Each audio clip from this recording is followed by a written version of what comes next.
আসসালামু আলাইকুম ভিউয়ার্স, আমাদের চ্যানেলে আপনাদের সকলকে স্বাগতম। আজকে আমরা দেখব কোন প্রসেসটি ছবি আঁকার জন্য খুবই সহজ হয়ে যায়। তার আগে আমাদের চ্যানেলটি আপনারা যারা এখনও সাবস্ক্রাইব করেননি তারা সাবস্ক্রাইব করে দিন এবং বেল আইকন ক্লিক করে আমাদের পাশেই থাকুন। আপনারা দেখুন, ছবির মধ্যে একটা টেডির ছবি রয়েছে। এই ছবিটাকেই দুইটি নিয়মে আঁকা হচ্ছে। প্রথম যে নিয়মটা এক লাইনে ছবি আঁকা, এটা আসলে ভুল একটি নিয়ম। এভাবে আঁকতে গেলে আপনি যে কোনো ছবি অ্যাঙ্গেল ও পজিশন ঠিক করে আর্ট করতে পারবেন না।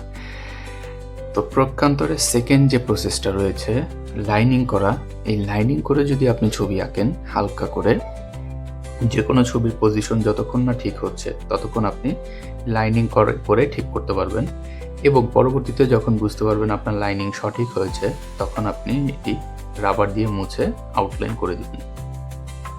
তো দেখুন, আমি একই কাজ করেছি, তার মধ্যে আপনারাই বিবেচনা করুন কোন ছবিটা পজিশন ঠিক হয়েছে ও দেখতে ভালো লাগছে।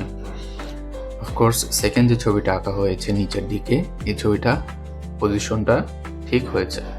তো আপনারাও এভাবে চেষ্টা করতে থাকুন, ছবি আঁকার পূর্বে শিখুন লাইনিংটা কীভাবে আঁকতে হয় এবং এভাবেই আপনারা প্রতিটা ভালো লাগা ছবি কঠিন হলেও সহজেই লাইনিংয়ের মাধ্যমে আঁকা শিখতে পারবেন। ধন্যবাদ আমাদের ভিডিওটি সময় নিয়ে দেখার জন্য। সবাই সুস্থ থাকবেন।